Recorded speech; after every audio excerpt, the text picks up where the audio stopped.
এত কষ্ট করে বড় করার পরে এখন জিজ্ঞেস করছিস যে আমাদের জন্য কি করেছো? জানবি কি করেছি? জানবি? স্যাক্রিফাইসটা শুনবি?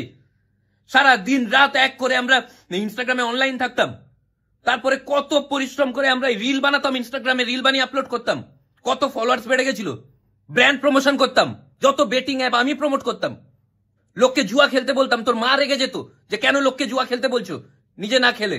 তারপরে আমি আর তোর মা মিলে জুয়া খেলতাম, রাস্তা ঘাট বাজার রেল স্টেশন বাস স্ট্যান্ড কোনো জায়গা বাদ দিতাম না, সব জায়গায় নাচতাম, বাজারে নাচতাম, কত রকমের ইললজিক্যাল কথাবার্তা বলতো লোক।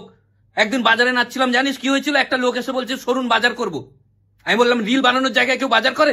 একদিন স্টেশনে নাচতে ভালো লাগছিল না বলে রেল লাইনের উপরে নাচছিলাম, দুটো সাদা জামা পরে লোক এসে বলছে সরুন সরুন ট্রেন আসবে। আমি একটা রিল বানাচ্ছি, ট্রেন 5 মিনিট দাঁড়াতে পারে না? আমাকে প্রতাপপুরের প্রভুদেবা বলা হতো, আর তোর মাকে নন্দকুমারের নোরা ফাতেহি। আমার একটা বন্ধু কত সুন্দর স্টান্ট করতো, ট্রেন থেকে এরকম মুখ বের করে দিয়ে একদিন স্টান্ট করছিল, একটা খুঁটিতে লাগলো, মারা গেল। সবাই ওকে দোষ দিচ্ছে, এত অমানবিক কেন? যে রেল চালাচ্ছিল, ট্রেনটা চালাচ্ছিল, তার দোষ নয়? খুঁটি অত কাছ থেকে কেউ ট্রেন নিয়ে যায়?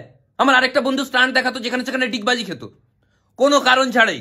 একদিন ডিগবাজি খেতে খেতে এমন পড়েছে ডিগ আলাদা বাজি আলাদা হয়ে গেছে। ধৈর্যের বাদ তো সেদিন ভেঙে গেল যেদিন আমি রোডের মাঝখানে দাঁড়িয়ে রিল বানাচ্ছিলাম আর একটা বাইক এসে ধাক্কা মেরে দিয়েছিল। সেদিন আমি থামিনি, কলার ধরে নিয়েছিলাম, এই রিল বানানোর জায়গায় বাইক নিয়ে কি করছিস তুই? তারপর পুলিশকে বললাম, পুলিশও ব্যাপারটা বুঝলো, কেননা পুলিশও ইউটিউবার ছিল।